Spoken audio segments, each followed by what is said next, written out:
Pronto, já passei transmitir.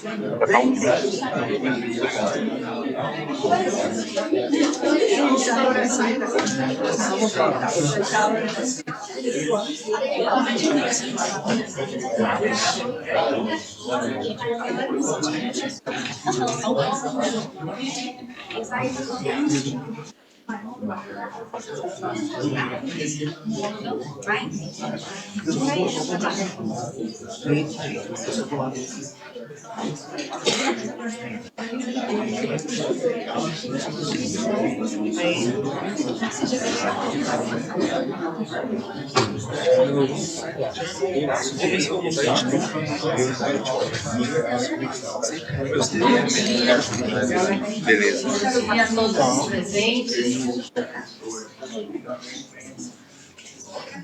Vamos dar início, né, à nossa mesa temática.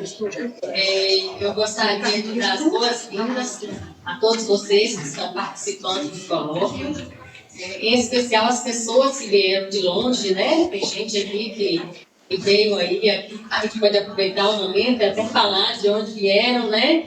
Tem o Alberto ali de Piauí, né? Selminha aí de Salvador, outros que vieram de Jabaquara, Jequié, alguém mais? Espírito Santo, Marisa, que veio de longe do Espírito Santo. Bom Jesus da Lapa, Bahia. Bom Jesus da Lapa, mais alguém? E agora em especial os estrangeiros, né? Que vieram aí desde a Argentina, Uruguai e da Espanha, né? Que é para poder estar prestigiando o nosso colóquio aqui. Então sejam todos bem-vindos. A nossa mesa temática é para onde vão a ciência e a educação em tempos de abismo. Será composta por um representante argentino, que é o professor Héctor Odetti, a professora Maíra, que vai estar online desde o Uruguai, né? E o professor Albino, que vem do Rio Grande do Norte, né? Para poder estar participando também aqui conosco. Nesse momento eu vou chamar o professor Albino e o professor Héctor para compor a mesa e em seguida eu vou fazer as apresentações, né?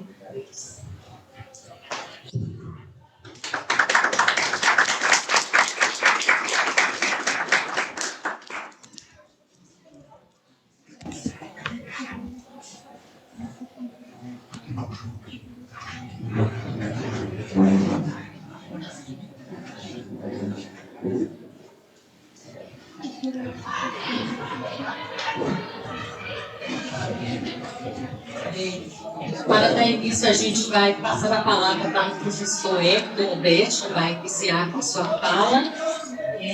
O professor Héctor Santiago Odetti é bioquímico pela Faculdade de Bioquímica e Ciências Biológicas da UNL, da Universidade Nacional do Litoral Argentina.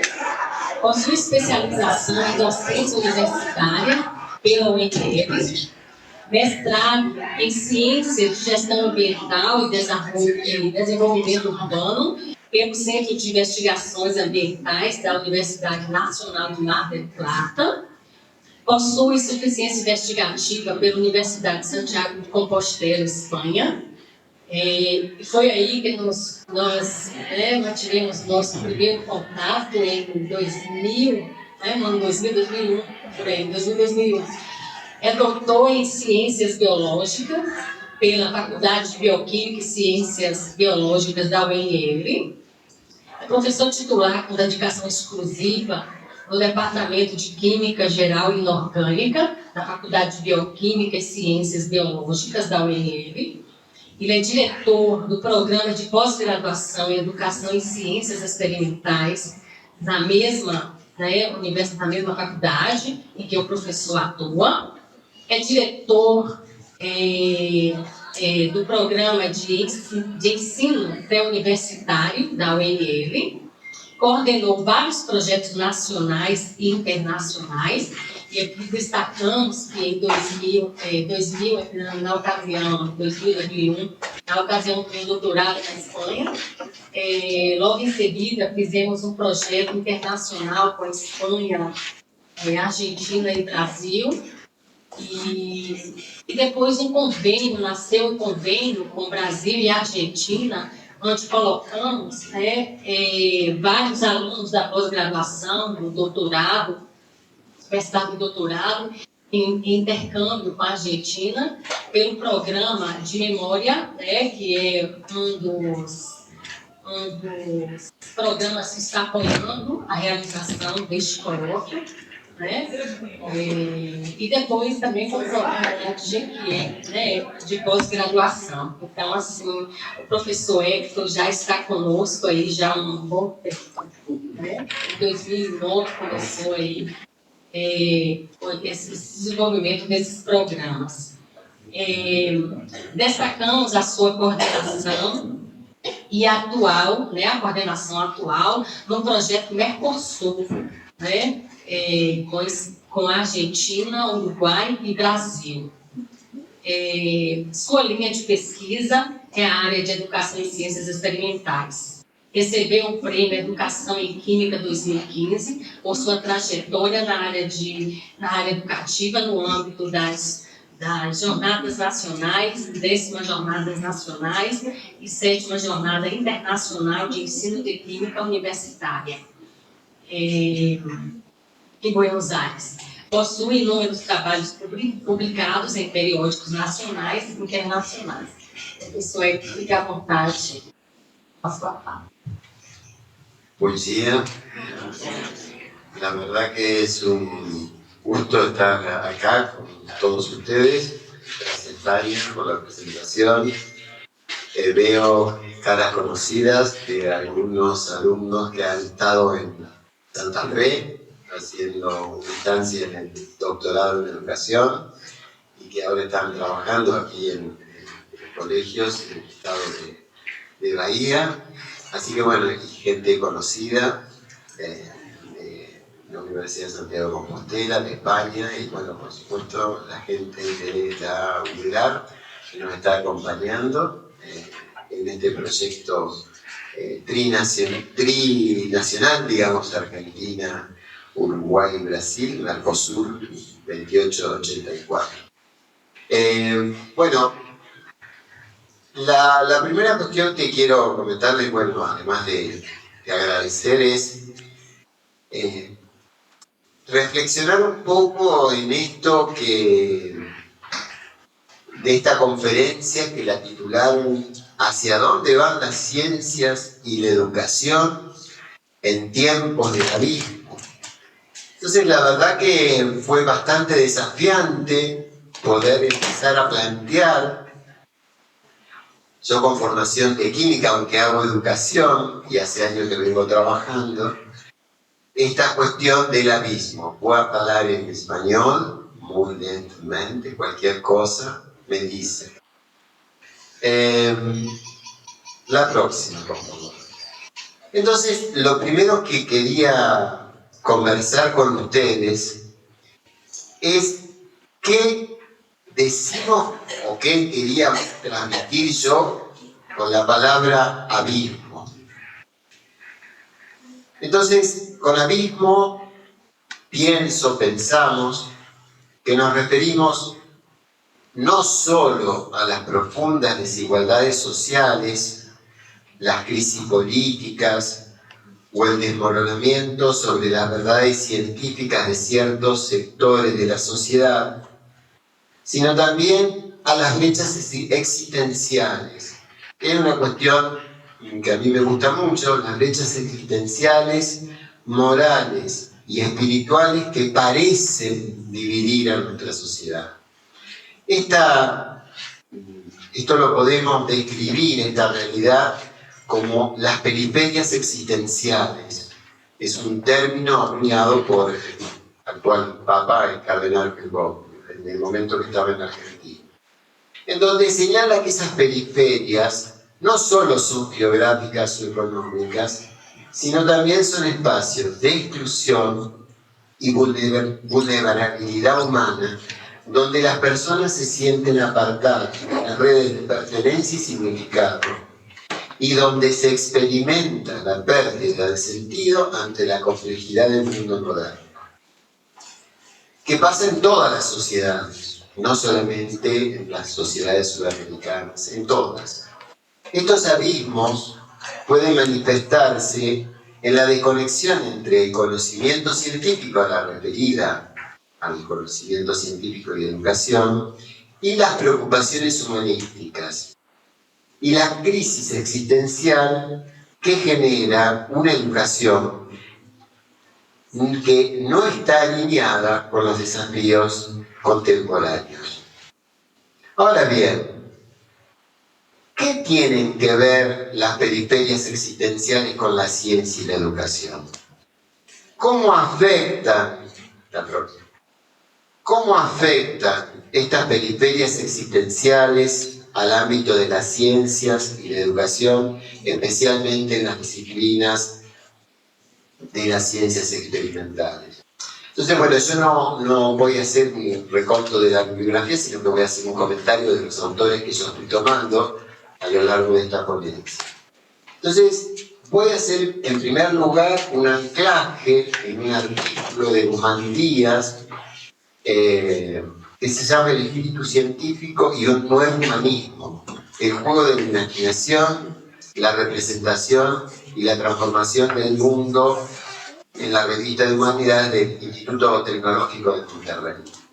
Y una bibliografía que él utiliza en este artículo, que es un libro de muchos años, que es el año en que yo nací, de Snow, Las dos culturas, publicado en 1959, porque el problema parece ser que ya estaba en 1950.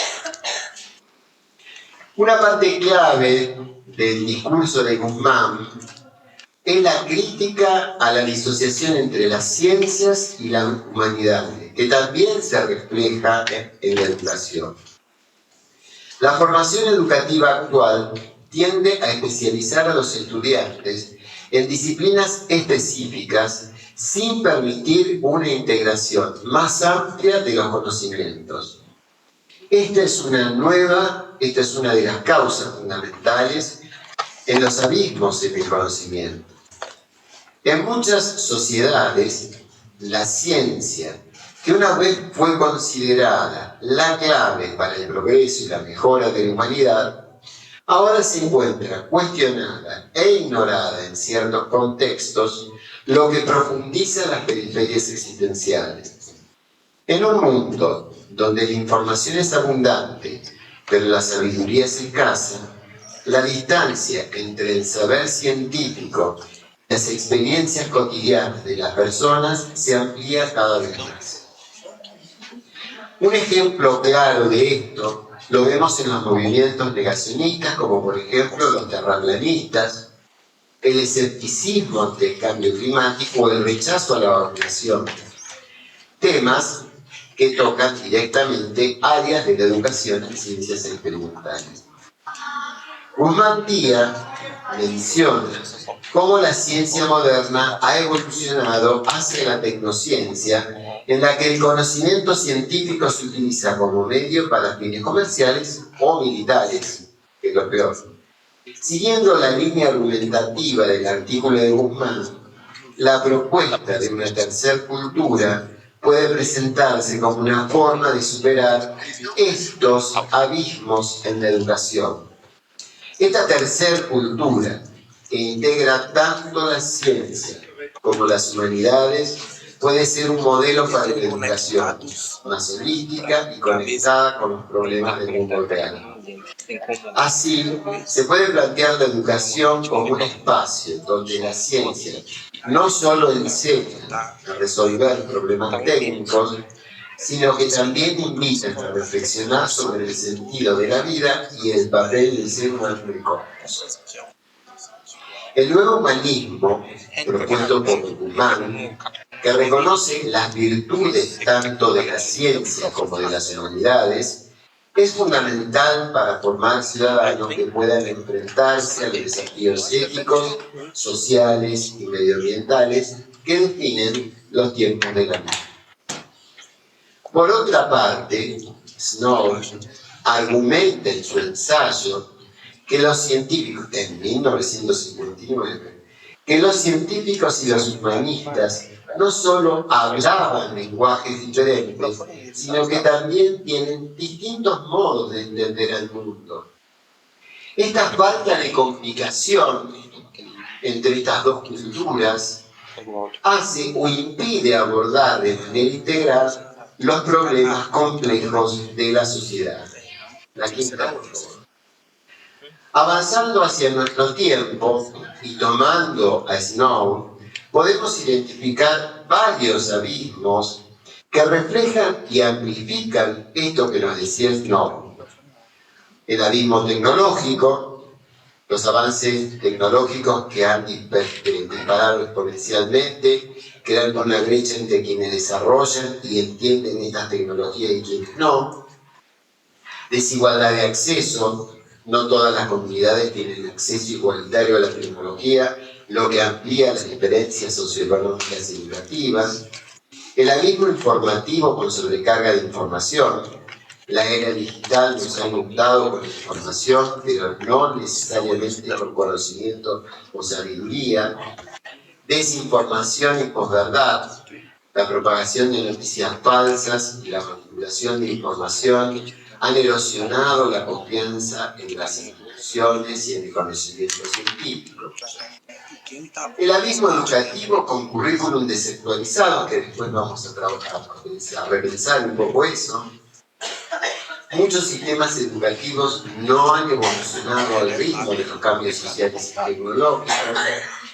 Falta de habilidades críticas, hay una carencia en la enseñanza de habilidades como el pensamiento crítico, la resolución de problemas complejos y la alfabetización digital, no solamente en ciencia, sino también en matemáticas.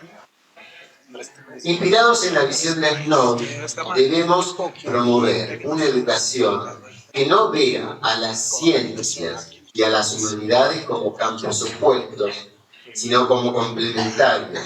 La integración de las culturas, Guzmán dice, esta tercer cultura, puede conducir a una comprensión más completa del mundo y a las soluciones más holísticas.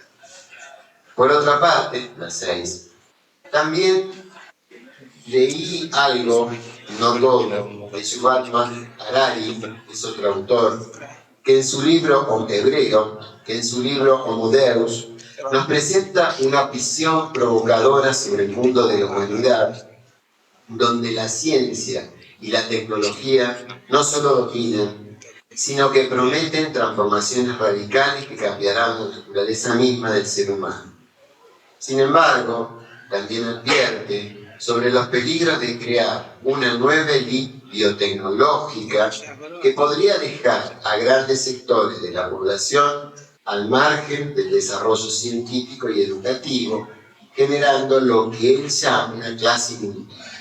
Y aquí me vino un reportaje que vi hace muchos años de un expresidente uruguayo, José Mujica, nosotros le decíamos Pedro Mujica, en donde él habla en ese reportaje que se está generando lo que él llamó prescindibles, sectores de la población que pueden ser prescindibles para los otros, personas sin capacidad de adaptación a los nuevos cambios. La otra, por favor, la 7. Profundizando en las ideas de Harari, especialmente en 21 lecciones para el siglo XXI, encontramos una reflexión sobre el impacto de la inteligencia artificial en nuestras sociedades y por ende en la educación. Harari señala que la IA y las tecnologías emergentes, la próxima por favor, tienen el potencial de transformar radicalmente al mercado laboral, la economía y la estructura social. La automatización podría desplazar a millones de trabajadores, creando nuevas periferias existenciales si no se gestionan adecuadamente estos cambios. Además, la próxima, por favor. La IA plantea preguntas éticas fundamentales que deben ser abordadas desde la educación. ¿Quién controla esta tecnología? ¿Cómo asegurarnos que se utilicen para el beneficio de toda la humanidad y no solo de los pocos? La enseñanza de las ciencias experimentales debe incorporar discusiones sobre la ética de la tecnología, fomentando una ciudadanía informada y responsable. Aquí el papel de la educación, y específicamente de la educación en ciencias experimentales, se vuelve más crucial. La próxima, por favor. No podemos permitir que las ciencias experimentales y las matemáticas, disciplinas que han dado forma a nuestro entendimiento del mundo físico y biológico, se conviertan en un lujo accesible solo para unos pocos.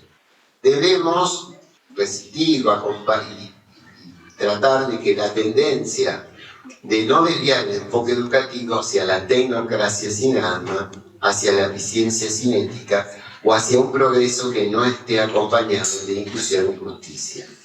Pero, ¿qué puede hacer un físico? ¿Qué puede hacer un químico? ¿Qué puede hacer un biólogo? ¿Qué puede hacer un astrónomo? ¿Sí? En tiempos de la vida. Primero, debemos reconocer que la educación en ciencias experimentales no tiene un propósito técnico, sino humanístico. Enseñar ciencias es enseñar a pensar de manera crítica, a cuestionar, a maravillarse ante la realidad que nos rodea. Es volver al humanismo. Pero más allá de esto, la enseñanza de la ciencia nos ofrece una manera de comprender y enfrentar los desafíos globales de nuestro tiempo, como el cambio climático, la pandemia, la pérdida de biodiversidad, las crisis energéticas, etc. Estos son problemas que afectan a las periferias existenciales y por lo tanto requieren de una comprensión profunda de las leyes que gobiernan el mundo natural. La próxima, por favor. Un ejemplo de esto lo podemos ver en la lucha contra el cambio climático. La ciencia climática en el ámbito de la geología y la física atmosférica ha puesto de manifiesto las graves consecuencias de la actividad humana en el planeta. Y sin embargo, la brecha entre lo que la ciencia nos dice y la acción política y social sigue siendo abismal. Acá tenemos una negación cognitiva, como el tabaquismo. ¿Sí? También decía, aquí es la educación donde debe actuar. Yo sé que fumar me hace mal, sin embargo, sigo fumando. Es aquí donde la educación debe actuar y debe tejer puentes. Por eso nosotros, el título de nuestro coloquio temático fue Tejiendo Puentes a través de la educación STEM. No solo para enseñar a las futuras generaciones sobre los procesos climáticos, sino para formar ciudadanos críticos que comprendan la urgencia de estos temas y puedan demandar cambios sistémicos. Además, la ciencia tiene una responsabilidad ética. Debe incluir a todos, el norte, el sur, el este, el oeste, a todos. No podemos caer en una trampa de lo que Harari llama tecno-optimismo, creyendo que los avances en biotecnología e inteligencia artificial resolverán todos nuestros problemas sin pensar en las implicancias sociales de estos desarrollos. Porque el otro puede ser que en un determinado momento yo me convierta en el otro. La educación en ciencias experimentales debe centrarse también en los aspectos morales de la tecnología y la investigación científica y en cómo estos afectan a las poblaciones más vulnerables. Por otro lado, uno de los grandes retos para la educación científica de estos tiempos de abismo es la necesidad de una mayor interdisciplinaridad. La separación estricta entre las disciplinas como la biología, la física, la química y la astronomía ya no es sostenible frente a problemas complejos que requieren múltiples perspectivas. Yo decía hace unos años acá que hay que traspasar las fronteras de las disciplinas. Hoy en día, los descubrimientos más importantes que ocurren a menudo en las fronteras entre las disciplinas ocurren, en las fronteras de las disciplinas. Pensemos en la bioquímica, en la astrobiología, en la bioinformática, en la física de materiales. Sin embargo, nuestro sistema educativo, especialmente a nivel secundario y universitario, sigue fomentando la especialización temprana, fragmentando el conocimiento en compartimentos estancos. Aquí es donde debemos hacer un llamado a la reformulación de los currículums de ciencias experimentales. No se trata de enseñar más datos, sino de desarrollar una mentalidad científica flexible y colaborativa, donde los estudiantes comprendan que la solución a los grandes problemas no vendrá de una sola disciplina, sino de la colaboración entre muchas. Debemos volver a un currículum generalista. Y acá tengo que hacer una aclaración. Hablo por Argentina y un estado en particular, que es una provincia de Santa Fe. A veces, la mayor oposición para lograr una modificación curricular no lo dan los trabajadores, los docentes, sí lo dan los gremios. Entonces, digo, no es el mercado el que se opone a la modificación curricular. Son, vuelvo a decir, los gremios los que se oponen a determinadas modificaciones curriculares. En la provincia de Santa Fe, yo soy el director de enseñanza privada preuniversitaria de la Universidad Nacional del Litoral y tengo a cargo las 4 escuelas desde el nivel inicial hasta la escuela secundaria y ahora con el cambio político hay un cambio también, pero en la gestión anterior, si un docente daba clase o asiste a la universidad, no se lo reconocía la asistencia, ni siquiera se le reconocía la capacitación que daba la propia universidad en términos de ese cambio curricular. Por eso digo, tenemos que dialogar. La educación en ciencias experimentales tiene un papel fundamental en la superación de los abismos existenciales de nuestra época. No solo se trata de impartir conocimientos técnicos, sino de formar ciudadanos que entiendan el mundo en toda su complejidad, que sean capaces de pensar críticamente y que actúen con responsabilidad ética. Hay que cuidar la casa común, un llamado que resuena profundamente con las enseñanzas de las ciencias naturales y experimentales. Por tanto, nuestro desafío es doble. Es educar para la comprensión y la acción científica, pero también para la inclusión y la justicia. Las ciencias experimentales, en este sentido, no son solo herramientas de conocimiento, sino también de transformación humana. La educación se presenta como la herramienta fundamental para cerrar estos abismos. Entonces, haciendo un repaso, ¿qué tipo de educación necesitamos? Digo, educación interdisciplinaria, con programas que unan las ciencias y las humanidades, con proyectos colaborativos, fomentando proyectos donde los estudiantes de diferentes disciplinas trabajen juntos para resolver problemas reales, desarrollo de habilidades del siglo XXI, enseñar a los estudiantes a analizar información, cuestionar supuestos y generar ideas innovadoras, generar competencias digitales, no solo usar la tecnología, sino comprender su funcionamiento y sus implicancias éticas y sociales. Tenemos que lograr un aprendizaje permanente con flexibilidad educativa que permita a las personas reeducarse a lo largo de toda la vida. Tenemos que garantizar la accesibilidad. Todas estas cuestiones las podemos hacer solo dialogando. porque cuando existen barreras de un lado y del otro, tanto a veces económicas como políticas, y no podemos dialogar, no lo vamos a poder hacer. La ciencia debe estar al servicio de la sociedad. Es crucial que la ciencia no se perciba como un campo aislado o distinto, sino como una herramienta al servicio del bienestar común, con una comunicación efectiva, con una participación ciudadana, con ética y responsabilidad y con sostenibilidad. Y ahora, volviendo a la pregunta original, ¿hacia dónde van las ciencias y la educación en tiempos del abismo? Les digo que soy optimista. La respuesta depende en gran medida de las decisiones que tomemos hoy. Los abismos que enfrentamos no son insuperables.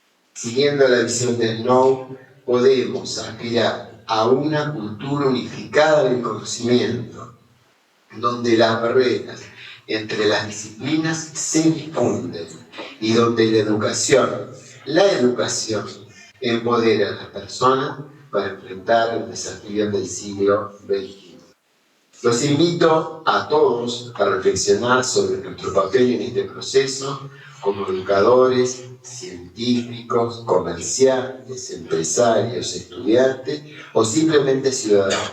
Tenemos la responsabilidad y la capacidad de impulsar el cambio. Construyamos juntos puentes sobre el abismo y avancemos hacia un futuro más conectado, inclusivo y sostenible. Obrigado.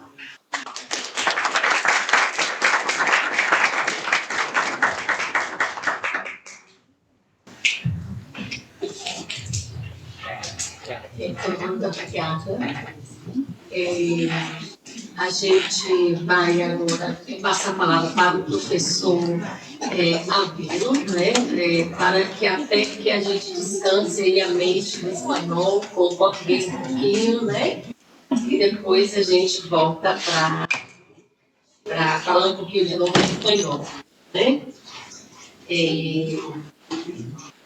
O professor Albino Oliveira Nunes, professor do Instituto Federal do Rio Grande do Norte, licenciado em Química pela Universidade Estadual do Rio Grande do Norte, mestre em ensino de Ciências Naturais e Matemática pela Universidade Federal do Rio Grande do Norte e doutor em Química por essa mesma instituição. Realizou estágio de pós-doutorado em Educação e Ciência na UniOeste, atua na linha de pesquisa e ensino de Química, possui experiência em Educação Científica, Profissional e Tecnológica, com ênfase nas relações Ciências, Tecnologia, Sociedade e Alfabetização Científica e Tecnológica. Como professor do Instituto Federal do Rio Grande do Norte, atua desde o ensino médio, técnico e tecnológico, a graduação e especialização. Atua também como professor no mestrado acadêmico em ensino e no doutorado em ensino da Rede Nordeste de Ensino, a RENOEM. Foi coordenador local do programa de pós-graduação em ensino, também coordenador do polo do Instituto do doutorado em ensino da Rede Nordeste, a RENOEM. Coordena desde 2010 o grupo de pesquisa em ensino deste mesmo instituto que trabalha. Possui inúmeros trabalhos publicados em periódicos nacionais e internacionais. Entre os vários projetos que atua, eu destaco aqui 2 projetos: Construindo Indicadores para a Qualidade da Educação e a Aprendizagem Significativa no Rio Grande do Norte, e a Alfabetização Científica e Tecnológica para a Compreensão das Relações Ciências e Tecnologias na Educação Científica. O professor Albino possui inúmeros trabalhos publicados, né, periódicos internacionais e nacionais, e aqui ele vai poder falar um pouquinho também, né, para poder contribuir com o tema em questão.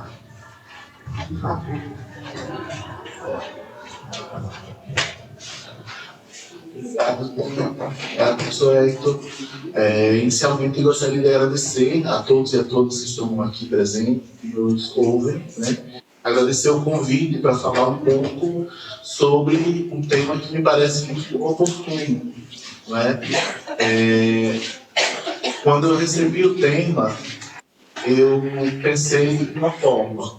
E ao chegar aqui, eu repensei o tema, né? Porque o evento tem essa dinâmica de nos proporcionar reflexões novas e novos pensamentos, né? Então, eu criei um título: O Abismo e a Educação em Ciências, né?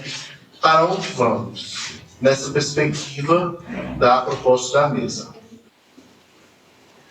Então, será que nós estivemos sempre à beira do abismo?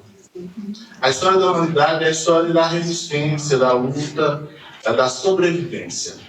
As pandemias, as catástrofes naturais, estivemos sempre em busca de uma sobrevivência. E o que é que muda nesse momento em que estamos passando, né? Ou essa crise que se avizinha, né? Então, sempre estivemos à margem do abismo. Mas nesse momento, talvez precisamos olhar o abismo e reconhecer que o abismo, às vezes, somos nós mesmos, os causadores, né? Talvez seja essa diferença do momento histórico que nos perpassa. A ideia de que o abismo sempre vinha de fora, externo, a ação humana.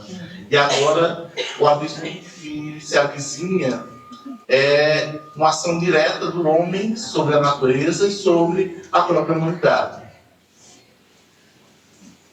Então, a emergência planetária já nos anunciava muitos dos elementos do abismo, né? O que seria a emergência planetária? Até 2014, se decretou a década para o desenvolvimento sustentável.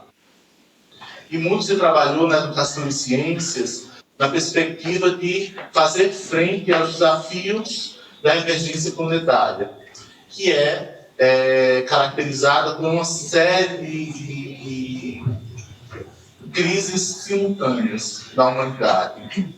A crise da fome no mundo, a crise ambiental com as mudanças climáticas, as crises de deslocamento de grandes populações, a crise de desemprego, a contaminação dos meios dos recursos naturais, a exploração em massa. Então, todas essas crises se somam e formam o que a gente tem chamado há décadas de emergência planetária. E a educação em ciências tenta fazer frente a essa emergência planetária dentro dessa década, que se encerra em 2014. Então é preciso conhecer essa emergência planetária, é preciso conhecer as causas que nos levam a esse abismo, a essa crise permanente. A década para o futuro sustentável termina em 2014. Estamos em 2024, 10 anos depois. E 10 anos depois, estamos na mesma crise. E a educação em ciências continua articulando e tentando fazer frente a um problema geral da humanidade.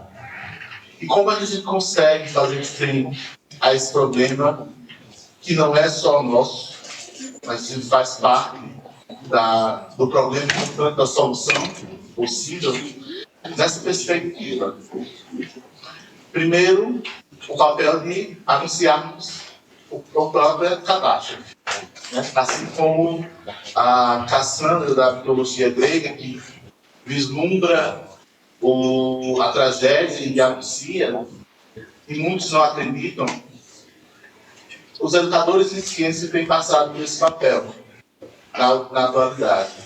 É muito vislumbrarmos o que está, o que se avizinha, e não sermos ouvidos, né? Nessa perspectiva, a gente precisa dar alguns passos, não adiante, porque estamos à beira do abismo, mas regressar alguns passos, né? Então, nessa perspectiva, eu trago uma charge da Mafalda, né? Dizia para o professor Hector que é um pouco de apropriação cultural, para um elemento argentino para a minha fala. Sim. Mas é muito isso, né? Há muita irresponsabilidade com o outro, com o mundo, com a natureza, e é preciso educar para a responsabilidade, educar para a empatia. E a educação em ciências tem muito a ver com isso. Então, como permanecer na educação em ciências centrado apenas nos conceitos? Na educação aqui no Brasil, percebemos que ainda permanecemos nos conceitos, pouco avançamos nos procedimentos e deixamos muito distante a educação em atitudes. E é preciso educar para novas atitudes, atitudes que venham a transformar o local com vistas a um mundo melhor. E sobre a negação, né? Será que a educação em ciências não tem também uma certa culpa na negação da própria ciência? Será que esse papel que nos cabe de educar para o pensamento crítico, não há um tanto quanto de erro nas nossas tradicionais abordagens de como ensinar? Lembro muito bem que muitos, não todos, ensinam a ciência como algo fechado, terminado, algo acabado. E a diferença do professor que fala em sala de aula de uma ciência fechada e uma informação que chega também fechada via meios sociais, meios digitais, para a população geral não faz muita diferença. Então, transformar a educação em ciências em algo vivo perpassa pelo entendimento da ciência como algo vivo também. É uma educação que nos leva a entender que a ciência é processo humano. Quando entendemos que a ciência é processo humano, de conhecimento humano, construção, aí sim podemos entender as diferenças entre a mensagem do WhatsApp e um conselho de um especialista ou de um cientista de uma área. E aí eu trago, porque acho que é necessário esperançar, né? Esperançar no sentido freiriano, não de esperar, mas de ter esperança e agir na esperança. Como poderíamos pensar uma educação em ciências, e aí falo das ciências no geral e no plural, propositalmente, porque entendo que são as ciências naturais, exatas, humanas, sociais. Todas as ciências têm que ter lugar nessa alfabetização. E aí, quando eu falo de dar 2 passos atrás para olhar o abismo, mas olhar de um ponto seguro, acredito que temos que alfabetizar, principalmente, ou inicialmente, né? Quanto no nosso tempo seria poupado se as pessoas fossem alfabetizadas em ciência, né? E aí eu trago como fazer, né? Tenho refletido nos últimos anos sobre como a gente poderia efetivamente alfabetizar em ciências. E aí trago os 3 eixos que devem ser conhecidos de muitos de vocês, que são trazidos pelas professoras Saceron e Carvalho, desde já um tanto quanto possível, né, 2011. Alfabetizar em ciências obviamente, falar dos conceitos, mas é falar também de como a ciência é feita, dos limites da ciência, das possibilidades da ciência, e falar de como essas ciências e tecnologia estão imersas dentro da sociedade, promovendo transformações as mais diversas, mas também sendo transformadas à medida que a necessidade da sociedade demanda. Então, não é possível pensar uma ciência distante. ou numa ciência elitista. É preciso pensar numa ciência que fale com o cidadão, uma ciência que fale diretamente a cada indivíduo. Nessa perspectiva, é preciso pensar para além das relações da ciência e sociedade, é preciso pensar para além do conceitual, é preciso pensar para além da natureza da ciência e da tecnologia. É preciso pensar uma alfabetização científica para a transformação social, né? Em contextos tão desiguais quanto os brasileiros, são vários contextos em só, é preciso uma educação que tenha sensibilidade, uma educação que fale sobre a possibilidade de ser mais humano, ser mais empático com o planeta e consigo mesmo. Então, é nesse sentido que eu resgato a letra do Caetano Veloso, né? Que fala que enquanto os homens exercem seus poderes, morrer, matar de fome, de raiva, de sede, são gestos naturais. Que essa educação desnaturalize esses gestos, que mostre que não é natural, é construído, como tudo que é humano, né? E aí eu trago o símbolo da minha terra, que é a árvore do umbu. Um grande escritor brasileiro, Luiz da Cunha, chamou essa árvore de árvore sagrada do sertão. Em tempos de seca, que é um abismo da nossa região semiárida, a árvore do umbu é a resistência. Ela representa a resistência quando guarda a água nas suas raízes, quando perde todas as suas folhas, mas mesmo assim resiste e aguarda que a chuva retorne. Então eu acho que um pouco da educação em ciências, o papel dos educadores de ciências é sermos as sementes de umbu, as sementes do futuro que ainda vai nascer. Então, à beira do abismo, a gente pode replantar um futuro novo, a partir de uma responsabilidade socioambiental que nos liga,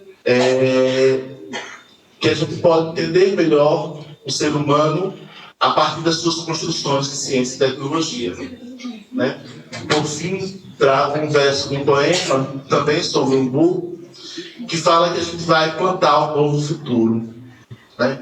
Então, era essa esperança de plantar, enquanto educador em ciências, um novo futuro a partir do abismo que esse é. Muito obrigado.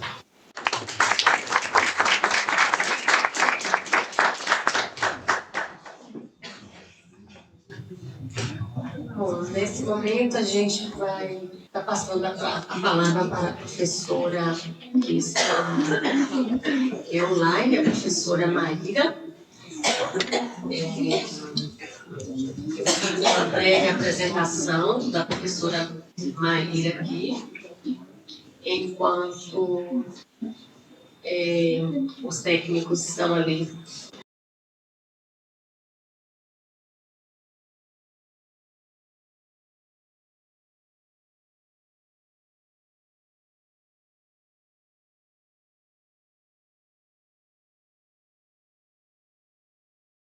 Pela Faculdade de Ciências Sociais da Universidade da República Uruguai, tem diploma em Estudos e Políticas de Juventude em América Latina pela Faculdade Latino-Americana em Ciências Sociais, na Argentina.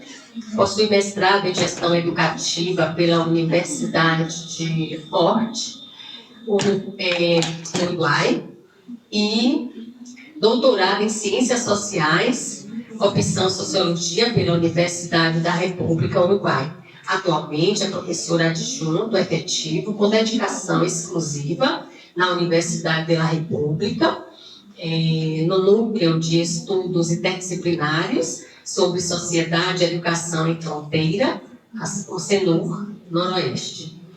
Sua principal linha de investigação é em estudos em educação superior, principalmente estudando a Universidade da República, né, a Universidade Uruguaiana, que forma a maioria dos profissionais do país. Nesta área de investigação, ela tem participado de projetos com fundos concursáveis e também é professora, a professora Maíra também possui inúmeros trabalhos publicados em periódicos habilitados. Nesse momento, eu passo a palavra para a professora Maíra. E qualquer problema de conexão, eu vou lhe avisando. Se eu não avisar nada, é porque estaremos lhe ouvindo muito bem. Buenos días. Buenos días, ¿cómo están? Bueno, muchas gracias. En realidad estoy viendo solo la foto de Héctor. Una lástima no poder verlos. Momento, Maíra. Um momento, Maíra, por favor. Estão só aumentando o sonido.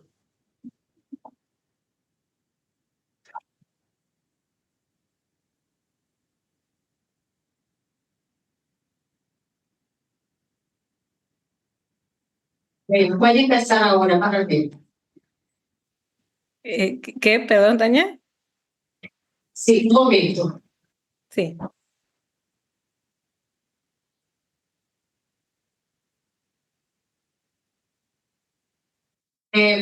Pode tentar falar novamente, Maíra, hablar novamente, es que el sonido aquí quedó bajo. Buenos días, ¿ahí se escucha bien? ¿Ahí se escucha bien? ¿Si hablo más fuerte? Um momento. Sí.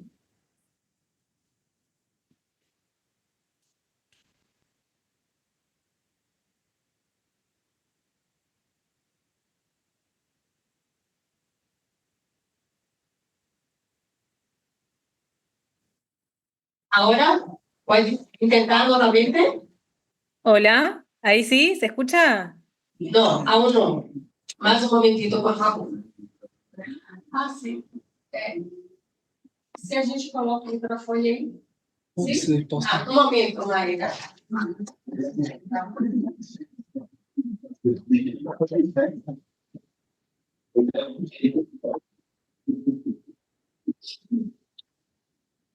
Sim, agora?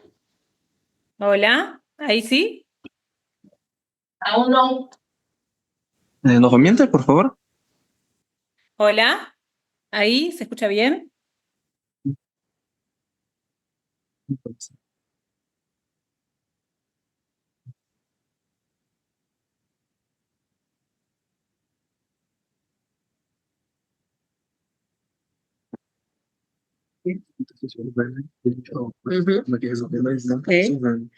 Vou pedir ela para ir falando alto, tá bom? Pode ser? Tá. Está muito baixo para vocês a fala dela? Bem baixo.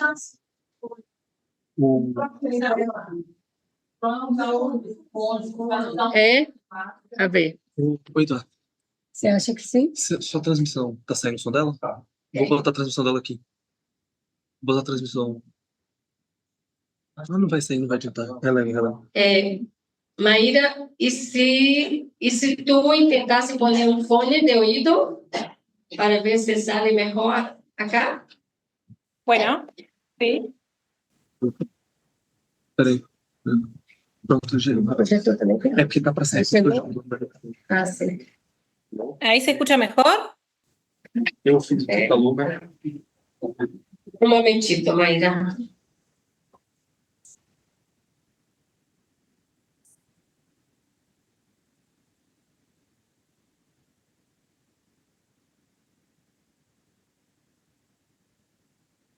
Aí por ali? Vai sair bem baixo. Aí não dá para começar a ver. Peraí que eu voltei. Se não der, eu coloco.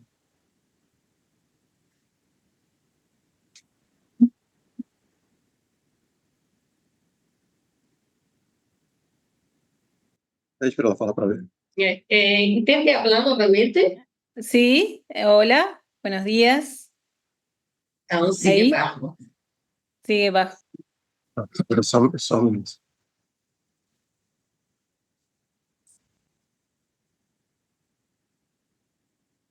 Está enfiado no lugar errado.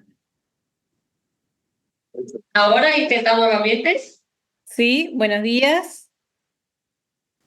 No, ahora no.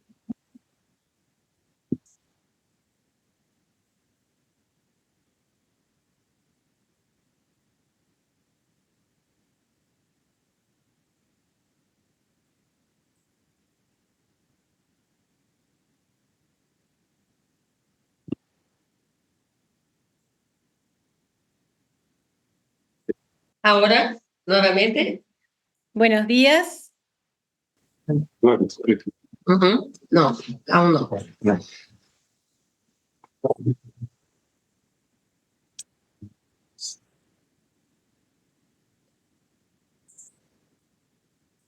Já vai. Ahora, Mayra. Buenos días.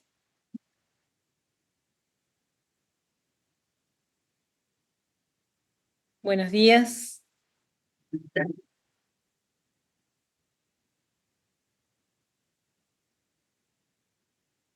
Ahora, tampoco. Buenos días. No.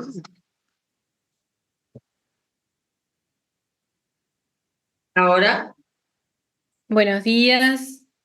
Nada. Uhum.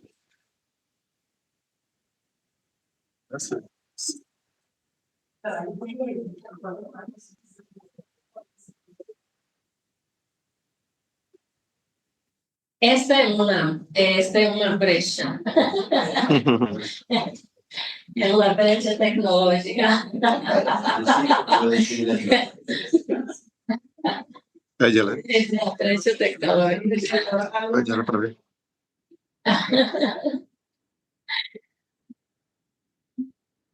Tem outros notebooks que posso trocar?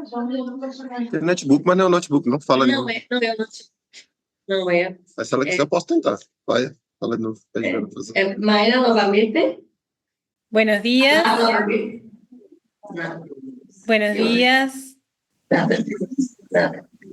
Calma. Queria calma. Só pode ser o som. Ele tem que fazer outro zoom, tá entendendo? Notebook É. aí, não tá. Não dá pra trocar, não. Não dá pra fazer. Vai tentar baixo.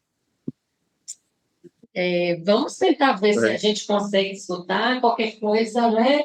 A gente tenta, Posso, né? posso trazer uma É. caixa de som que eu conecto aqui, uma caixinha de som à parte. Pode ser? É rapidinho? É rapidinho. Então, faz esse favor. Pode ser que dê certo. Tá. Ele vai tentar conectar uma outra caixinha de som.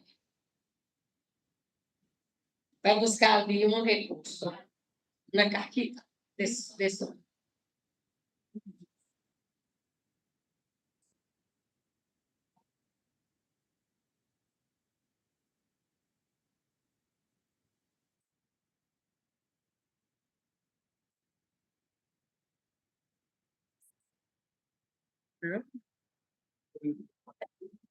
Bem, para o YouTube está bem, né? Quem está online, né, está bem, está ouvindo ela bem. O problema é quem está presencial. Mas quem está online está ouvindo bem. A transmissão está aqui. Esse notebook para cá, então ficaria bom.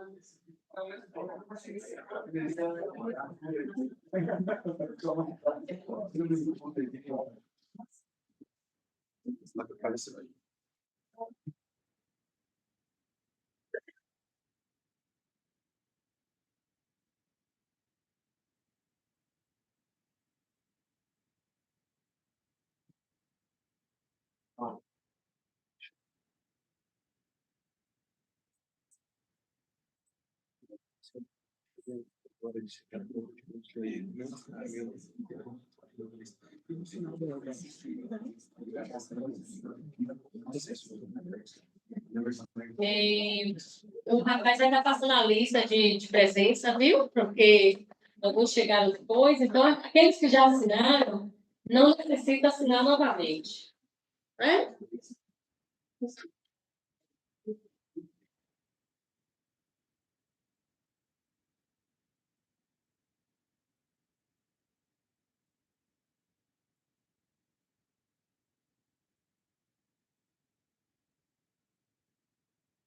Pede pela fala comigo.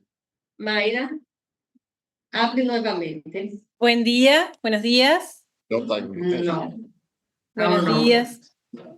Tampouco. No dá certo, no dá certo. Ah,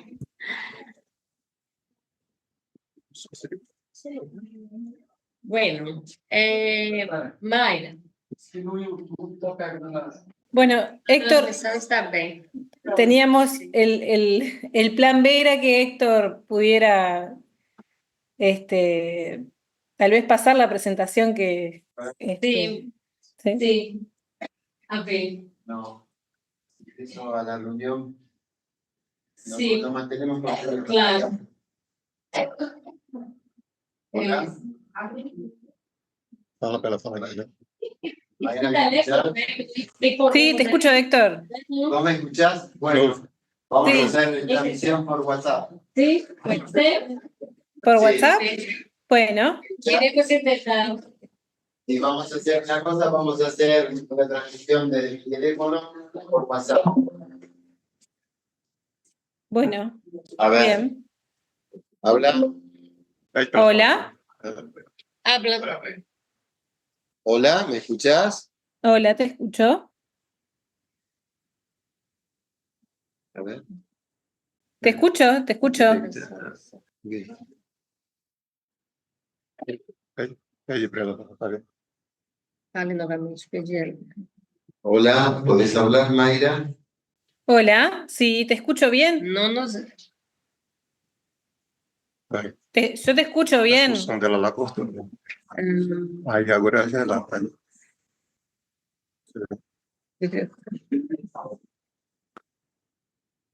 Ahí está. Sí. Ahí está. Ahí está. E agora? Sim? Sí, ya empezamos a hacer. Agora sim? Sí. Sim. Pede pela fala meu pai. Peraí. Fale novamente, Mayra. Abre Sí, novamente. yo te escucho bien. Sí, bien, bien. Ahora sí. Ahora sí. Se La escucha bien. brecha disminuiu um chiquito. ¿Se escucha bien entonces? Sí, perfecto. Bien, perfecto. Entonces, lo hago por acá, entonces, ¿está bien? Sí. Te escuchamos bien, te vemos también. Bueno, genial. Bueno, muy bien.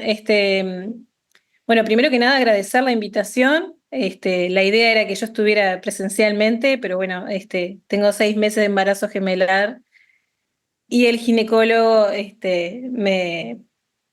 no me autorizó el viaje, digamos. Así que bueno, estou grávida en portugués. Y bueno, la idea es, en este marco de esta conferencia, poder mostrar algunos aportes de lo que hemos venido trabajando en el Polo de Desarrollo Universitario que mencionó Tania, que es el NAICELF, ¿sí? El Núcleo de Estudios Interdisciplinares sobre Lenguaje y Sociedad y Educación en Frontera.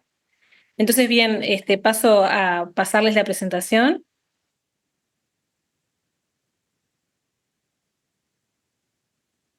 Eh,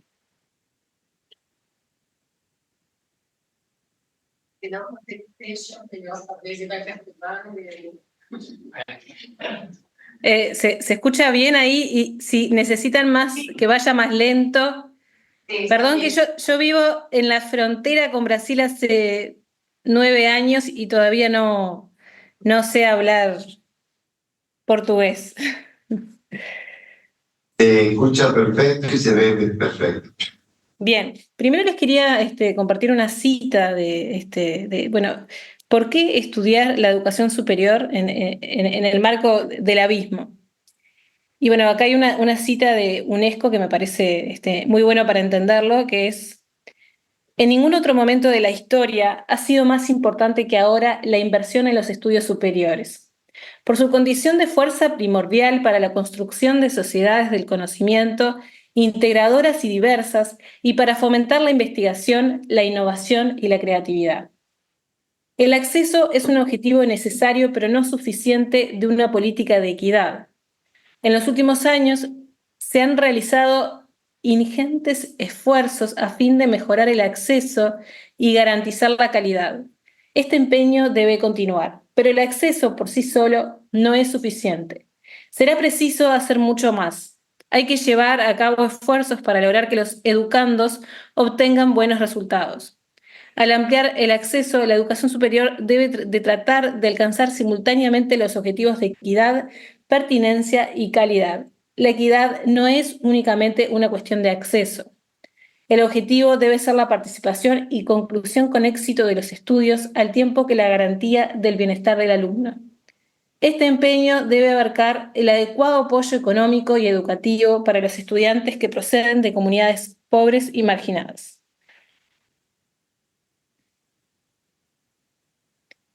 En este sentido, ¿sí? No solo el acceso es, y ahora vamos a hablar un poco más de qué sucede con el acceso a la educación superior, sino que también la persistencia y su contracara, el abandono en la educación superior, es un problema fundamental, sobre todo en países como Uruguay, también lo es en Argentina.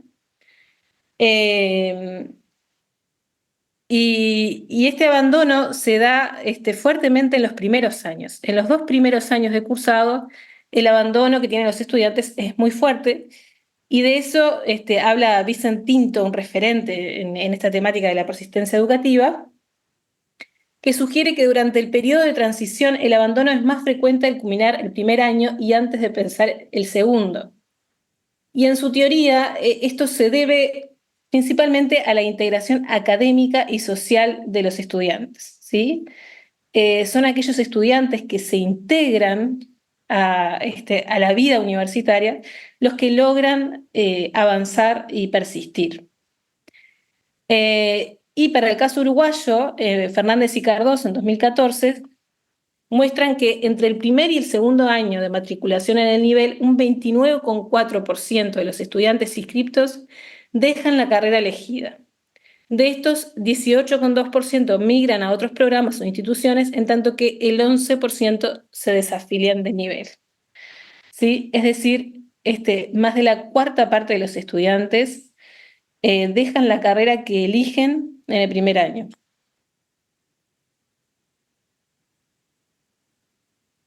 Y ahora vamos a ver un poco la comparación entre Uruguay, Argentina y Brasil, y en base a esta pregunta: ¿qué tan elitistas son sus sistemas de educación superior? Y acá elitista está de forma provocativa, ¿no? Es decir, ¿qué tanto espacio hay para los quintiles menos ricos en la educación superior de estos países? ¿Sí? Y acá vemos que en Uruguay, en 2014, se encuentra como el cuarto país en mayor participación del quintil más rico en la educación superior, ¿sí? El 56,8%, pero se encuentra también como el cuarto país con menor proporción del quintil más pobre, ¿sí? Solo el 4,4% del quintil más pobre ingresa a la educación superior en Uruguay. Se encuentra así como el tercer país con mayor desigualdad en el acceso a la educación superior de la región, mostrando una participación mayor del quintil rico que supera en 13 veces más la participación del quintil pobre, ¿sí? Y este indicador mejoró mínimamente del 2011 al 2014. Argentina, en el polo opuesto, se ubica en el tercer lugar de países con una menor brecha en la participación de los jóvenes provenientes de los distintos quintiles de ingreso, siendo que la participación del quintil más rico supera en 2,5 veces la del más pobre. Comparando este indicador con Uruguay, podemos ver que este último se presenta como 5 veces más desigual que Argentina, mientras que Brasil, por su parte, se muestra como un caso intermedio a los dos países, con una brecha de 9,3. Bien, y acá es fundamental para entender el elitismo en las universidades, entender el peso de las universidades públicas y privadas, ¿verdad? Y acá vemos que en Uruguay, cuando se estudia el acceso a la educación superior, se refiere principalmente a la UDELAR, ya que el peso de las matrículas privadas es mínimo, solo un 13%. En el caso de Brasil, se encuentra en el polo opuesto en este indicador, ya que el peso de la matrícula de instituciones privadas representa un 71%, ¿sí? Esto al menos antes del 2016. y Argentina se asemeja a Uruguay en este indicador.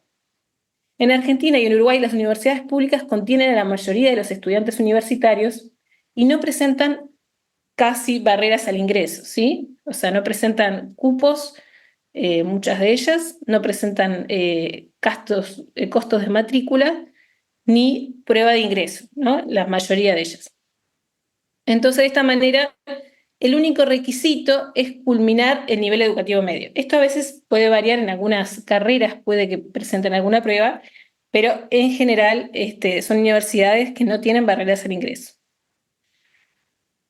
Bien, ¿y qué pasa con la eficiencia? Con la eficiencia, es decir, de los que ingresan, ¿cuántos logran egresar? ¿Sí? Y como hablamos de que tanto en Argentina como en Uruguay son universidades públicas y gratuitas, la eficiencia se vuelve un indicador primordial para analizar esto, ¿no? ¿Qué tanto el dinero público se convierte en egresados? Y un indicador posible para evaluar la eficiencia de las instituciones en el egreso es comparar los matriculados con los egresados. Y en ese sentido puede apreciarse cómo Uruguay se encuentra en el extremo más ineficiente de todos los países iberoamericanos, ya que mientras que en Cuba existe un graduado cada 3 matriculados, en Uruguay existe un graduado cada 22 matriculados. Argentina, por otro lado, se encuentra dentro de los países más eficientes. Siendo que en ambos países las universidades públicas reciben a la mayoría de los estudiantes, la ineficiencia se establece como un problema público, donde la población a través de la carga tributaria encuentra bajos resultados en la masa de egresados. Entonces, ¿qué es lo que está sucediendo? ¿Por qué en Uruguay se necesitan 22 matriculados para tener un egresado? Esto, de nuevo, estamos hablando del 2014, son los datos que se recuperan en este estudio. Así que habría que ver qué es lo que está sucediendo en este momento, si eso ha cambiado. Pero para entender eso, es necesario entender los tipos de abandono. Y ahí podemos ver los aportes de Tinto nuevamente en esto de el abandono y la persistencia, que dice que la deserción depende de la perspectiva de la que se parta. Entonces, hay una mirada posible que es la individual, hay otra mirada que es la institucional y hay otra que es la estatal. Desde la mirada individual, ¿sí? Puede no considerarse un fracaso o considerarse una ineficiencia del sistema educativo, el hecho de que la persona no se titule, porque muchas veces lo que quería ya lo consiguió con ese tiempo en el que estuvo en la universidad, ¿sí?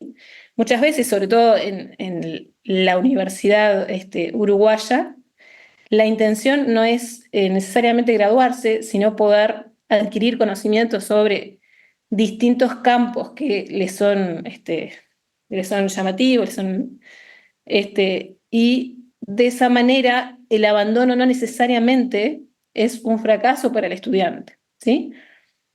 También en Uruguay, y sobre todo en el interior, tenemos muchas matriculaciones de personas que ya o están jubiladas o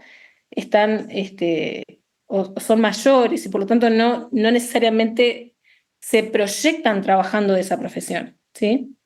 Entonces esto hay que distinguirlo de lo que es la mirada institucional, que siempre va a tratar de entender que es más eficiente el uso de los recursos cuando logra una mayor proporción de matriculados, ¿no? Entonces, tener una masa de desertores siempre va a ser un problema.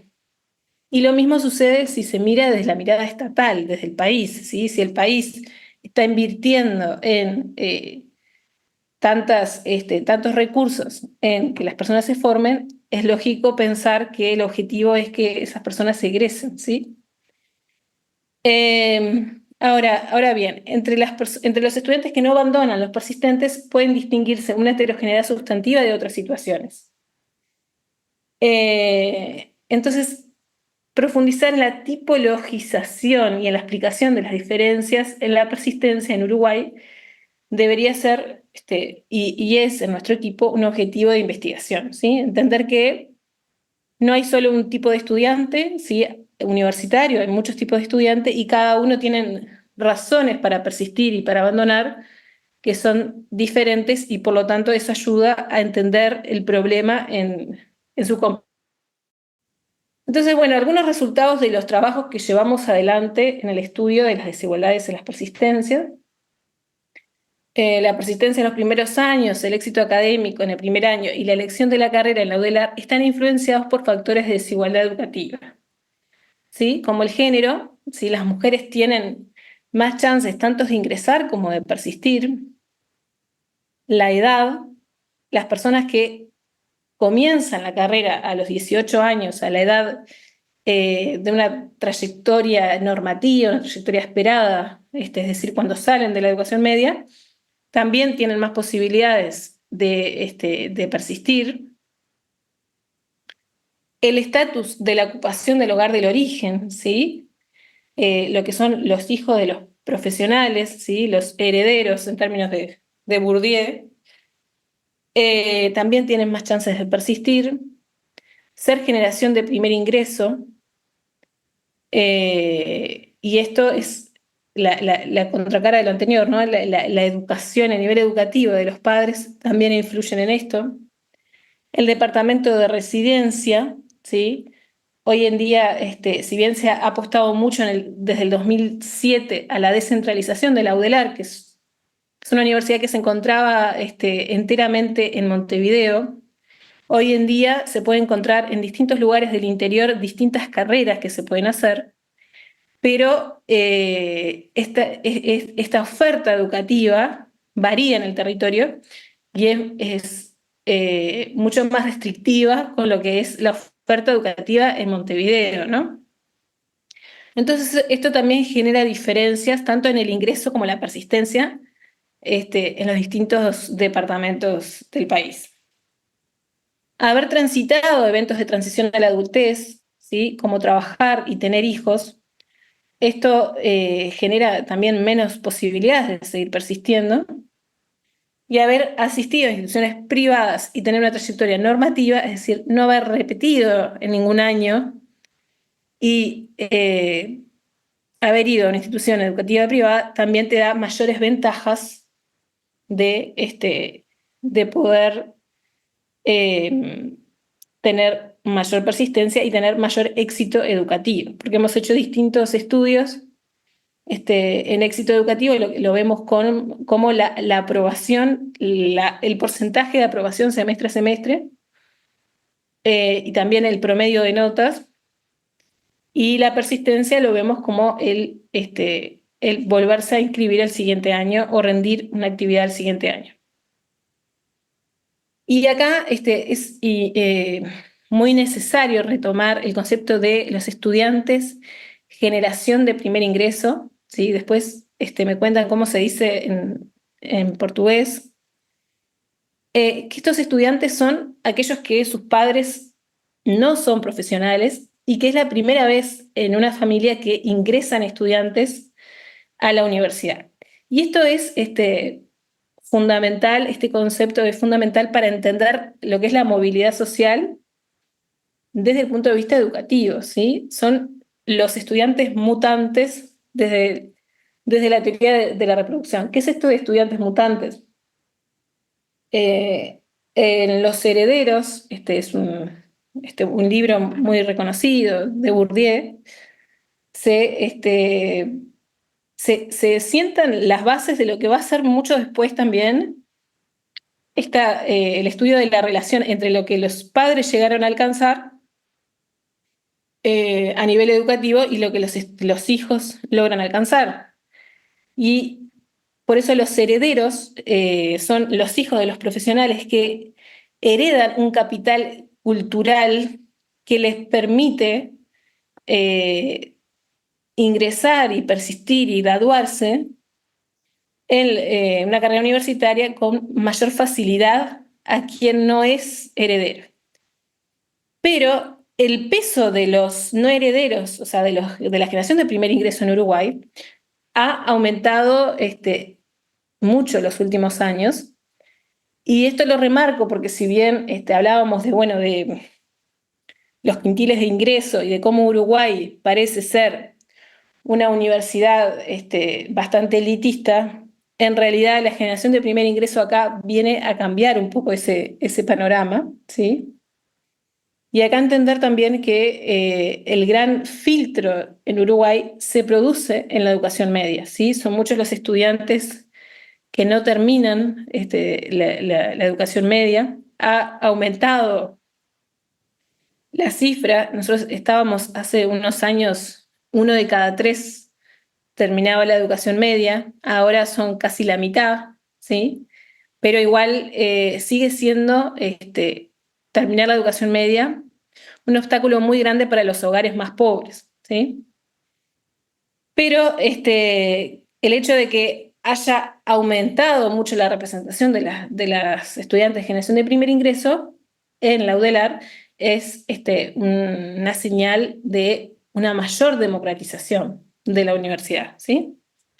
Entonces, en 2018, la generación de primer ingreso representa un 46% de los matriculados, ¿sí? Es decir, casi la mitad de los estudiantes que ingresan a la UDELAR son generación de primer ingreso. Considerando aquellos cuyos padres no alcanzaron los estudios terciarios en general, ¿sí? Que no ingresaron a ningún programa de estudios terciarios, y un 63% si se analizan los que ingresan por primera vez a la universidad, ¿sí? Porque en Uruguay la educación terciaria no comprende solo la universidad, sino que también comprende magisterio, profesorado, educación técnica, ¿sí? Entonces, si se analizan solo a los que ingresaron, cuyos padres ingresaron a algún programa de educación terciaria, entonces un 46% de los estudiantes que ingresan a la UDELAR en el 2018, sus padres no hicieron ningún programa de educación terciaria. Si se analiza solo si hicieron estudios universitarios, entonces vemos que un 63% es generación de primer ingreso.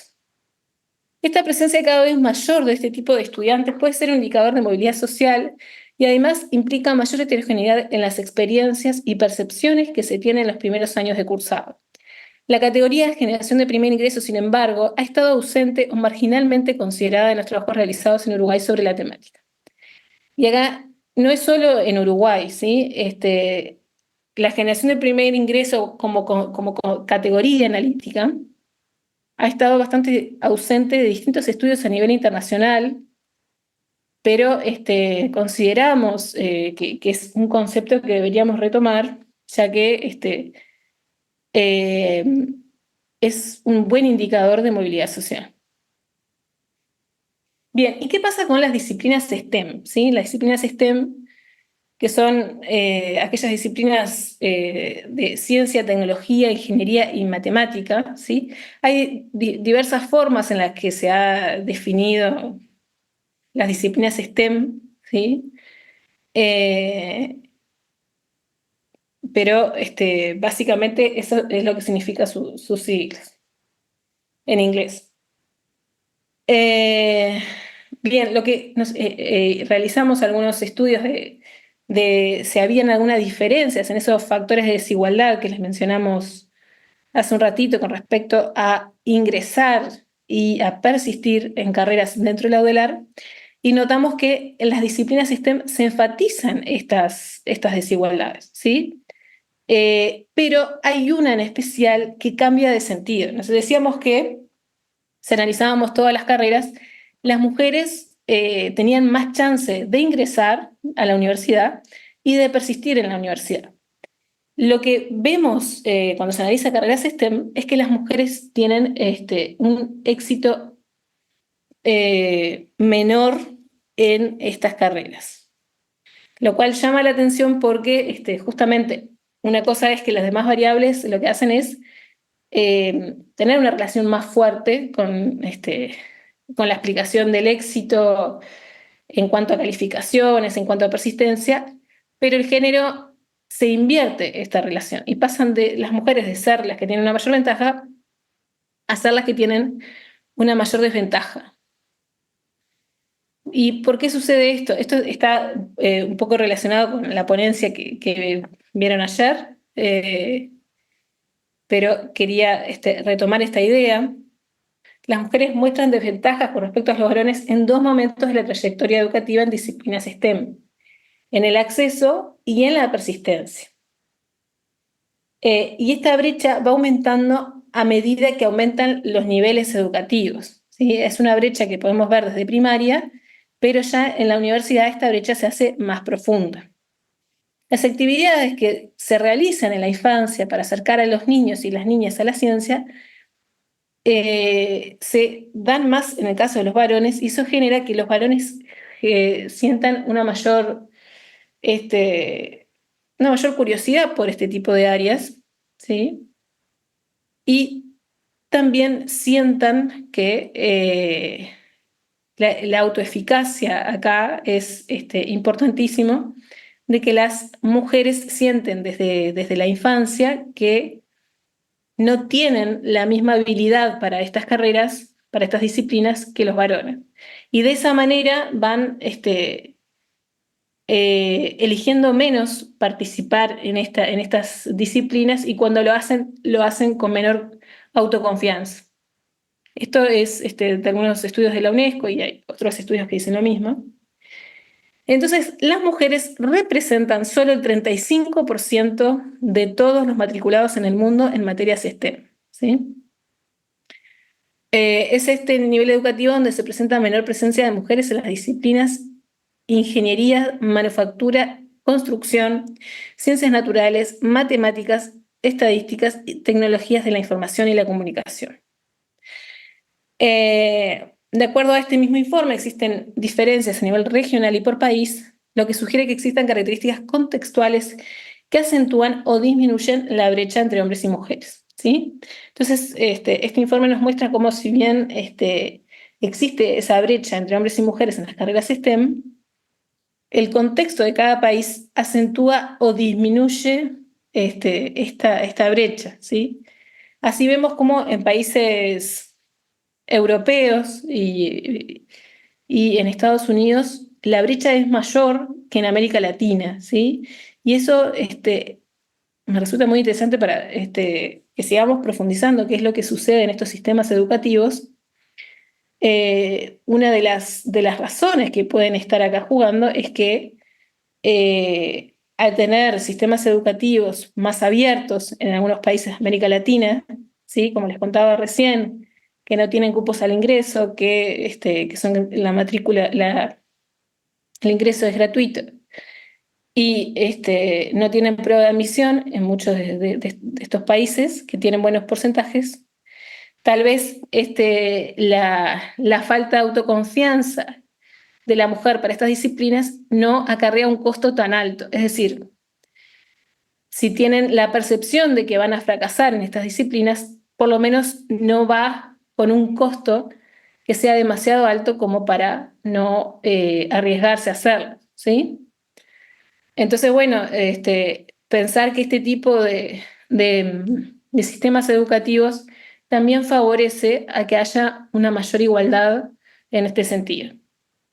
Por último, también se observan diferencias en la persistencia entre mujeres y hombres en estas disciplinas. Las mujeres abandonan las disciplinas STEM en números desproporcionados durante sus estudios universitarios. Esto es lo que veíamos un poco en la ponencia de ayer, cuando les mencionaba que para que las mujeres persistan en este tipo de disciplinas, tienen que tener un promedio de notas en el primer semestre mayor que los hombres, ¿sí? Que eso les reafirma la autoconfianza de que son buenas en esa disciplina y por lo tanto continúan. Esta es obviamente un mecanismo causal que ha sido desarrollado en distintos trabajos, ¿sí? Pero que hay que seguir profundizando y bien, de alguna manera ese quería que fuera el aporte en esta conferencia. Bueno, no sé si hay preguntas, comentarios.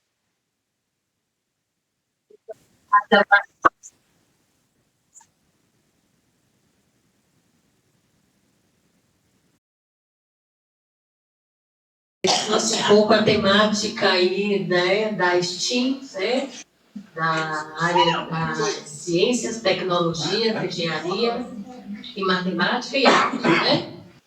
As chamadas STEAM, a abordagem STEAM, explicando um pouco aí a carência ainda dessa área, especificamente de mulheres, né?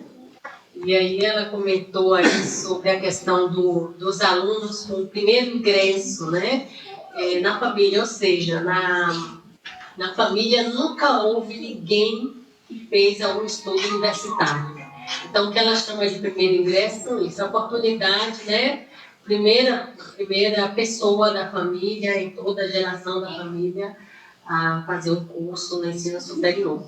E aí ela apresenta um dado de 46% isso, né, lá no Vale, né, que dificilmente as pessoas da camada social mais pobre têm acesso aos ensinos universitários, né? Bem, de modo geral, né, a gente pode dizer que a mesa aqui, né, propôs, discutiu a temática e deixou aí aberto algumas reflexões, né, para a gente pensar toda essa problemática que aqui está sendo colocada com o tema abismo, né?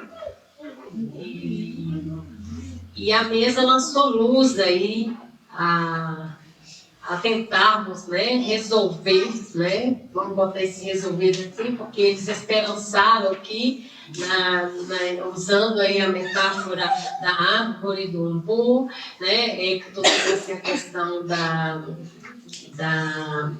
terceira cultura, né, e a questão interdisciplinar como sendo uma entre tantas, né, alternativas que eles colocaram aqui para a gente estar pensando, a questão interdisciplinar, essa união, esse conhecimento unificado, né, entre todas as ciências, para a gente tentar aí repensar essa crise, né, provocada pelo descrédito, por essa polarização, né, por esse descrédito na ciência.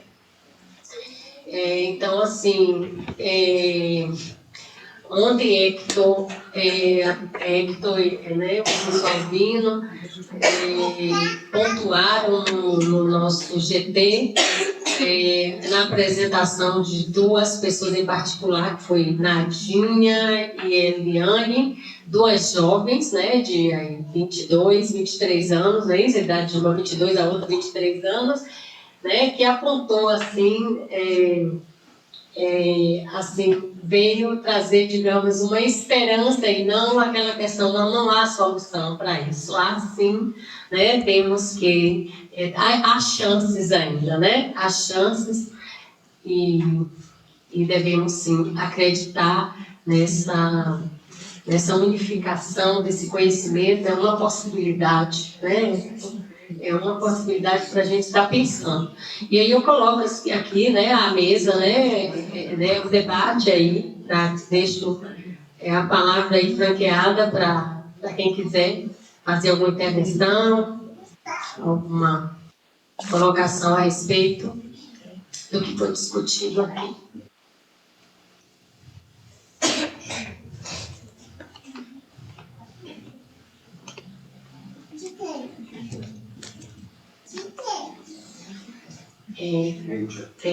Tem a professora Rita e tem a professora Alessandra.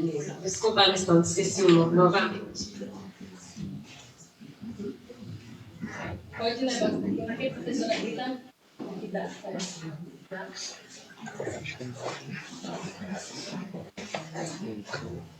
Ali, aí dá, tem que dar.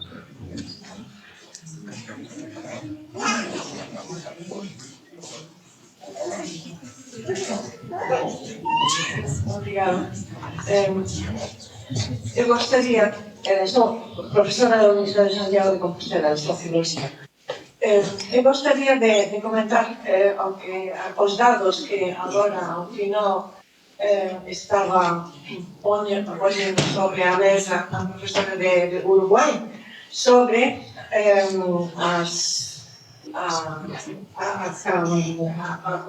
mulheres nas titulações, nos graus universitários e na formação académica dos STEM. Então, sempre esse é o tema, ha aumentado ao longo dos últimos anos muito o índice das mulheres, a presença das mulheres, mesmamente na área também dos STEM, também do professorado, de alta qualificação, de doutorado, etc. Ainda estamos a falar de uma ausência, de uma percentagem muito baixa das mulheres. Mas eu gostaria de comentar muito brevemente uma coisa. Nós fazemos há tempo uma pesquisa precisamente sobre as perspectivas laborais depois de passar ou depois de alcançar essa qualificação das mulheres nas áreas de matemáticas, engenharias, essas coisas. Então, demonstra-se na Espanha, que se fez uma pesquisa representativa ao longo dos últimos anos também pelo desenvolvimento, das cifras, do aumento, essas coisas. Mas o mais complicado é depois a inserção laboral para as mulheres. As mulheres, o problema não é a mesma formação no conhecimento, nas ciências mesmo, aumentou. Ainda não é o suficiente, mas aumentou bastante. O problema depois vem a hora da inserção laboral. Então, ali é onde a brecha é muito forte. As mulheres são as que, nessas áreas onde o emprego é muito rapidamente encontrado pelos homens, para as mulheres tardam muito mais tempo. Então, a questão é que agora é muito interessante, os dados são muito interessantes, é importante também trabalhar essa questão no ensino secundário e essas questões, mas eu acho que é muito mais importante ver outra questão mais além da autoconfiança das mulheres em relacionamento à questão das ciências e do conhecimento tecnológico, como agora se falou. Acho que o tema está na mesma condição de gênero das mulheres depois a hora de encontrar emprego. Então, não sei se vocês também fizeram alguma pesquisa ao respeito em Uruguai sobre essa questão. O problema é, em definitivo, que estamos trabalhando muito no contexto do ensino e da universidade, mas a condição de gênero segue pesando muito na hora de encontrar emprego e depois também a hora de chegar a um posto com uma remuneração muito alta nessas áreas que são prioritárias em geral. São as áreas que recebem muito dinheiro para fomentar precisamente a incorporação das mulheres, por exemplo, da Europa, nessas áreas. Mas o problema não é já no contexto da formação, no contexto do ensino, no contexto acadêmico. O problema é o mercado laboral. Então, eu gostaria, se você tem algum dado sobre isso, que falara sobre isso. Obrigada. ¿Contexto Tania o...? Sí, por favor. Sí, tal cual, vamos a llamar a yo no veo, pero... ¿Cómo se llama aquí la pregunta? Rita. Sí, nosotros nos hicimos un estudio sobre la inserción laboral porque estudiamos la educación, eso, pero sí hay un antecedente que lo vi, que estudia, nosotros tenemos un programa nacional de investigadores, que es, creo que hay cosas similares,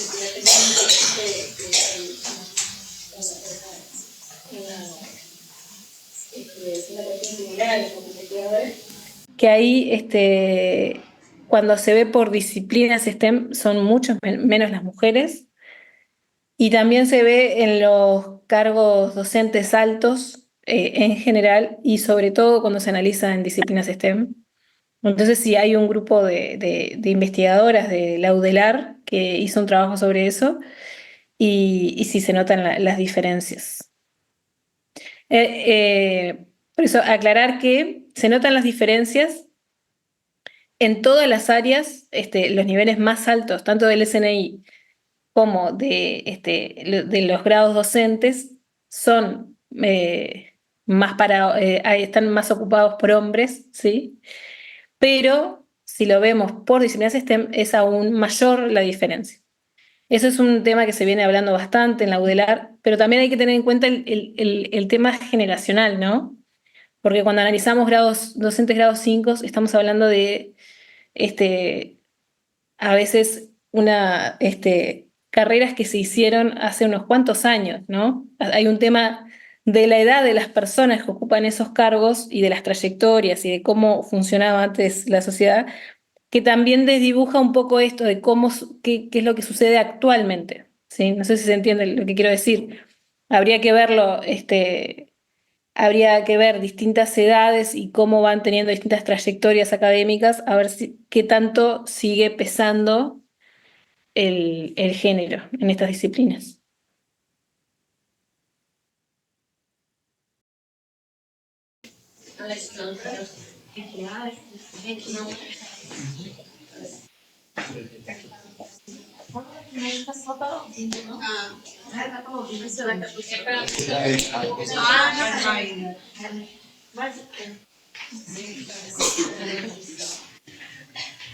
Na verdade, é só para parabenizar mesmo as discussões e fazer só uma reflexão bem interessante. Quando eu vim aqui para ler para esse tema, é ciências, né? Então, ciências, química, física, biologia, e a gente sabe todo esse contexto da ciência exata, né, entre aspas, dentro do contexto pedagógico, reflexivo, né? E quando você de química, né? E quando ele traz assim, uma reflexão freiriana, uma reflexão de Caetano, a gente fica muito feliz de ver pessoas dessas áreas com uma sensibilidade maior. Porque, infelizmente, eu estou falando desse porque eu sou da matemática também, além de ser pedagoga, então eu não estou falando de algo distante, estou falando de algo que eu presenciei e vivenciei, porque eu fiz a licenciatura, né? Então, assim, é uma discussão muito pertinente, porque essa ciência, ela agora está meio assim, né? Você botou negando, né? Ela mesma, porque ela também tem uma prática altamente, né, negacionista também, quando ela reprova muito, quando ela não acessa a população como um todo. Então, foi bem interessante, acho que é por aí, né? A gente precisa flexibilizar, filosofar, refletir, trazer à tona esses conceitos, esses conteúdos e colocar, né, nessa comunidade.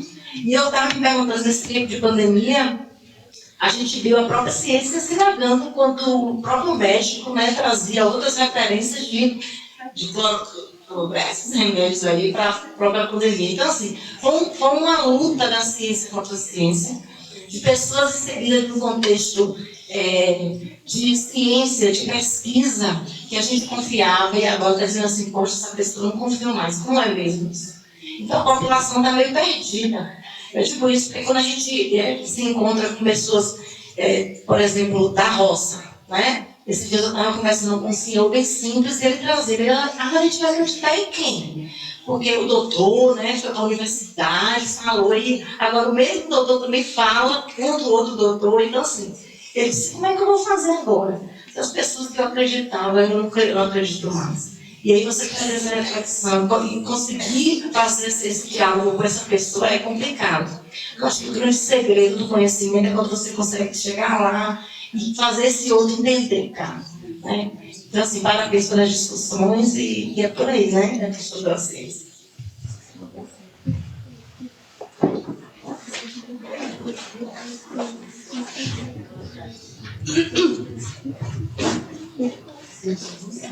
Mais alguém?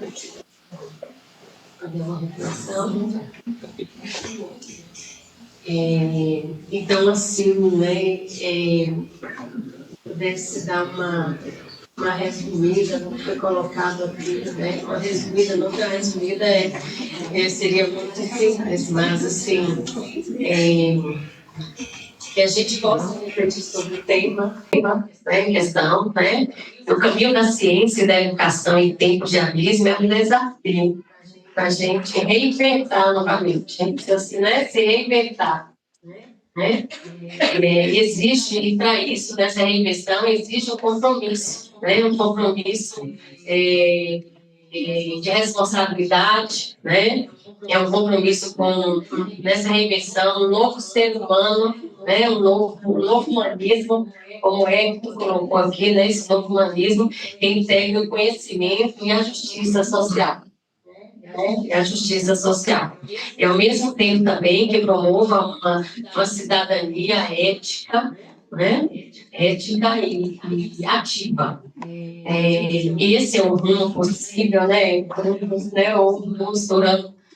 O rumo possível para que a ciência e a educação se tornem verdadeiros pilares de transformação, né, nesse mundo de incertezas. Né? Porque vivemos tempos de incertezas. Né? Eu gostaria, imensamente, de agradecer a presença de vocês, a presença aí, à disposição de Maíra. Ela colocou aí no início que ela está embaraçada, está grávida aí, né? 8 meses de gêmeos, né? De 2 meninas. E 8 meses não pode estar aqui. Por isso, né, a fala dela aí, né, sair do Uruguai com uma barriga enorme de 8 meses não podia, né? A gente agradece muito, viu, Raia, a sua participação aqui, né? Albino, que nos trouxe aí coisas muito lindas, né? Até a Mafalda trouxe aí para poder se apropriar desse objeto que você fala argentino, mas que não é objeto do mundo, né? A Mafalda é de todo mundo, né? E Hector aí, né, com suas considerações maravilhosas. Vocês enriqueceram muito e certamente, né, contribuíram para que a gente saia daqui pensando esse novo humanismo, né, com ética, com responsabilidade, com justiça social, pensando aí que a afetividade perpassa tudo isso aí, a afetividade é essa abertura para com o outro. Né, considerar o outro com todas as suas diferenças, com todos os seus pontos de vista diferentes do nosso. E ficar com essa polarização. Esse está falando, esse faz ciência, esse não, talvez o caminho não seja esse. E sim escutar também os pontos de vista diferentes para incluir. Né? Porque nesse novo humanismo tem que haver inclusão do outro, do diverso.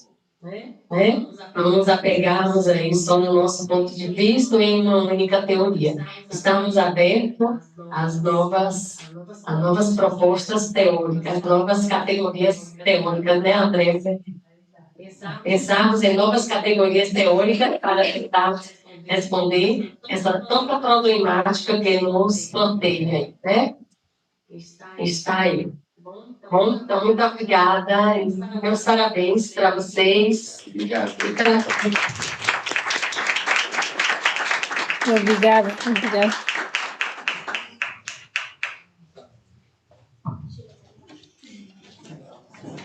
Às 14 horas teremos a palestra, né, com a professora aqui nessa mesma